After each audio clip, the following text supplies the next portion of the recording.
Bonjour à tous, j'espère que vous allez bien. On se retrouve aujourd'hui dans une nouvelle vidéo. Aujourd'hui on va faire quelque chose que j'attendais de faire depuis pas mal de temps et que j'ai prévu il y a quelques semaines déjà. Il y a 2-3 semaines sur Twitter et dans un cercle d'amis restreint, j'ai proposé un sondage en proposant les films et les séries qui étaient sortis en 2020. Et aujourd'hui on va découvrir le résultat ensemble. On va découvrir qu'est-ce qui est en réalité le meilleur film de 2020 selon les personnes qui ont voté. J'ai tout ici dans ces enveloppes et on va commencer sans plus tarder. Alors déjà, avant de commencer à vous parler des nominés, des gagnants, etc., je voulais vous parler en général des votants. Parce que en fait c'est important de limiter un certain type de votants, puisque il y a eu en quelque sorte des différences par rapport à cette année-ci, vu que certains films ne sont pas sortis au cinéma.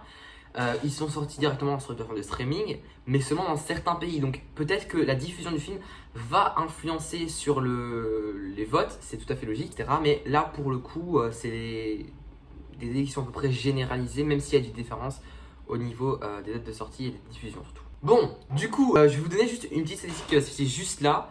Dans ces statistiques, en gros, c'est les pays, le pourcentage de votants par pays. Donc il y a plus ou moins, si je ne me trompe pas, 32% de Français qui ont voté ici, 27% de Belges, 16% de Suisses, on a 11% de Luxembourgeois et de Canadiens, et puis on a 5% des autres votants qui sont destinés dans d'autres pays qui ne sont pas forcément, qui y a plein de pays différents, donc forcément que je ne vais pas tous les citer ici, mais j'ai cité les principaux pour vous donner un ordre d'idée. C'est au Canada qu'il y a eu les sorties les plus fréquentes et les sorties les plus rapides, surtout vu qu'il n'y a pas de réglementation sur les droits d'auteur, etc. là-bas. Là, au moins, je vous ai situé au niveau des pays et on va passer tout de suite à la première catégorie. Il y a plusieurs types de catégories. Il y a les catégories principales où je vous donnais les nominés et les résultats, et les catégories moins importantes où je ne vais vous donner que les résultats. Et ici, on va parler d'une catégorie principale puisqu'il s'agit du meilleur film d'animation de 2020. Donc, il y avait en tout et pour tout En Avant de Pixar, Voyage vers la Lune de Netflix, Soul de Pixar, Bob l'éponge, un héros en eau trouble, et aussi Scooby, le nouveau film Scooby-Doo qui est sorti au mois d'avril. Donc j'ai ici, j'espère que niveau de l'unité c'est pas trop grave, au pire je règle ça au montage. J'ai les résultats et j'ai le gagnant, c'est le meilleur film d'animation de 2020 et suspense.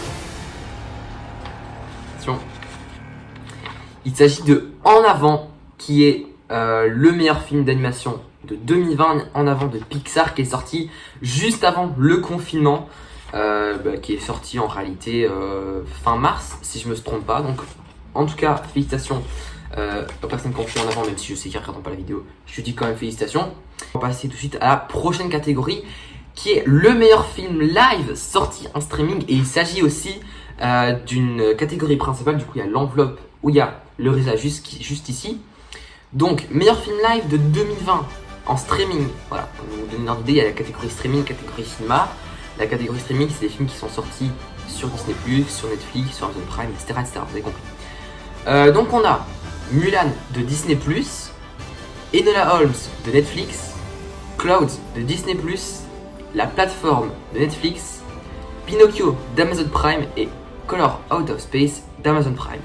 Et du coup, le film live sorti en streaming de l'année est Enola Holmes, qui est sorti sur Netflix, dont l'actrice principale est Millie Bobby Brown. C'est l'histoire en quelque sorte de la petite sœur de Sherlock Holmes. C'est un très bon film, c'est tout à fait mérité. Donc Enola Holmes, qui est le meilleur film streaming de 2020 en tout cas.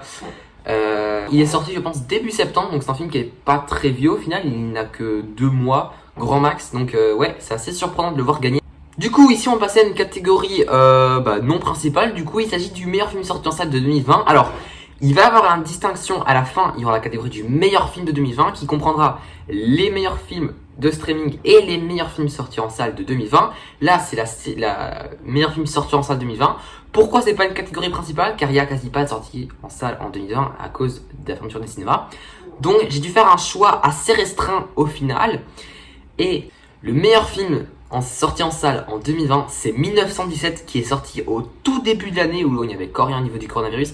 C'est une histoire qui se passe en 1917 comme l'indique le film pendant la première guerre mondiale et c'est une histoire exceptionnelle, c'est un film incroyable. Foncez le voir parce que c'est vraiment un film incroyable. Passer à une autre catégorie non principale puisqu'il s'agit du meilleur réalisateur de 2020. Pour ça j'ai procédé un peu différemment. Il y avait tout d'abord Cathy Yan de Birds of Prey, Christopher Nolan pour Tenet, Dan Scanlon pour En Avant, Taika Waititi pour Jojo Rabbit et Sam Mendes pour 1917. Et là du coup, je vais vous donner le meilleur réalisateur 2020. Il est surtout jugé pour le film qu'il a fait, non pas pour sa carrière en général. Donc voilà, c'est possible qu'il y ait des contestations à ce niveau-là, puisque il n'est jugé que pour le film qu'il a réalisé, en l'occurrence un film sorti en 2020. Et le meilleur réalisateur de 2020 n'est autre que Taika Waititi pour Jojo Rabbit, avec je pense plus de 31% des votes, donc c'est quand même pas mal par rapport, parce qu'il y a quand même 5 nominés. En deuxième place, on avait Sam Mendes pour 1917 et en troisième place, Christopher Nolan pour Tenet qui se retrouve quand même à la troisième place. On va passer maintenant à une catégorie principale qui est la meilleure série Netflix de 2020. Quelle est donc la meilleure série Netflix de 2020 On va le découvrir maintenant. Alors oui, j'ai oublié de préciser, il y avait The Haunting of Bly Manor, Sex Education saison 2 et Le Jeu de la Dame. J'ai donc ici sous les yeux le résultat de la meilleure série Netflix 2020. Il s'agit de The Haunting of Bly Manor, la série horreur de Netflix sortie au mois d'octobre pour Halloween justement, qui est une excellente série. Vraiment, si vous ne regardez pas de films d'horreur en général et que vous voulez vous lancer, c'est la meilleure série pour se lancer. Car c'est pas effrayant, mais c'est effrayant. En vrai, c'est une très très bonne série. Franchement, je vous la conseille énormément. Et je pense que c'est pas pour rien qu'elle a gagné le prix de la meilleure série Netflix de 2020.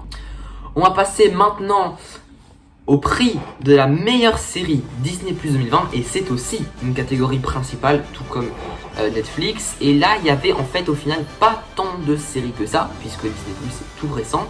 Il y avait 3 grosses séries qui se démarquaient. On avait The Mandalorian, High School Musical de série et The Imagineering Story, The Mandalorian de Star Wars, High School Musical, c'est High School Musical et The Imagineering Story, c'est un documentaire sur l'histoire des parcs Disney en général. On va découvrir ensemble maintenant le résultat. Quelle est donc la meilleure série Disney Plus de 2020? Et je suis très content, c'est The Imagineering Story, qui est donc la meilleure série Netflix Disney Plus de 2020. Franchement, je suis très content à ce niveau-là parce que c'est une excellente série documentaire, même si c'est vraiment une série de fiction. C'est une série de documentaire qui est excellente. Si vous avez un peu de temps, franchement, foncez la regarder parce que c'est exceptionnel comme série. Et c'est assez triste en même temps un peu aussi parce qu'on parle de la création et de l'histoire de Walt. Donc franchement, c'est incroyable comme série. Foncez la regarder. Et maintenant, le moment qu'on attend tous, quel est le film de l'année 2020? Que ce soit un film de streaming, sorti en streaming, un film sorti au cinéma. On ne sait pas si c'est un film sorti au cinéma ou un film sorti en streaming. Mais on va découvrir maintenant, dans cette enveloppe, il y a le film préféré de l'enveloppe en 2020. Attention. Quel est ce film? C'est ce film sorti en streaming. Le meilleur film de 2020 sorti au cinéma ou en streaming, c'est 1917 qui avait déjà remporté le prix du meilleur film sorti en salle en 2020. C'est donc 1917 qui est le meilleur film de 2020. Bravo, félicitations, tralala, oui c'est la joie, youpi, etc. Un énorme bravo évidemment. C'était super fun en fait d'organiser cette sorte de salle de vote, puisque ça permet de voir au moins quel est votre avis concernant 2020. Et vous pouvez maintenant me dire en commentaire qu'avez-vous pensé de 2020 au niveau des films. Alors même, pas me dire un avis détaillé, non plus on n'est pas en français faire des dissertations, merci. Mais donner une note sur 10 de 2020 au niveau des films, au niveau des séries, etc. Puisque ça a été une année assez différente, au final on a beaucoup plus consommé que les autres années. Avec le confinement, tout ça, je pense qu'on a doublé notre consommation de films, de séries pendant le confinement. Je pense que tout le monde s'est dit comme ça, pour s'occuper il faut bien trouver des manières. Donc N'hésitez pas à me dire sur 10 la note que vous donnerez à 2020 au niveau des films et séries. Quant à moi, je vous remercie énormément d'avoir vu cette vidéo qui était vraiment très cool à faire, très cool à organiser, etc. C'était vraiment sympa. Aussi, une dernière chose à vous dire, oui, jusqu'au 25 décembre, je vais essayer, je dis bien essayer, s'il y a un jour où je sors pas de vidéo, ne vous inquiétez pas, je suis pas mort, je suis là toujours. Bon, ça pourrait arriver un jour, mais j'espère pas quand même, ce serait triste. Du coup, jusqu'au 25 décembre, je vais essayer de sortir une vidéo par jour. Ça va être compliqué, mais je vais essayer de le faire. Il y aura peut-être une ou deux fois où j'y arriverai pas. C'est une sorte de calendrier de l'avant où je vais essayer. Et cette vidéo est la première de la série. Donc j'espère qu'on se retrouvera au 25 décembre. J'aurai réussi mon défi en tout cas. Voilà, c'est tout ce que j'avais à dire à ce niveau-là. Abonnez-vous, partagez, commentez, mettez un pouce bleu, etc. Vous connaissez, je pense que vous regardez assez YouTube pour comprendre ce qu'il faut faire à ce niveau-là. Je pense que vous avez plus 5 ans. Bref, je vous dis à très bientôt. Passez une bonne soirée. Salut tout le monde.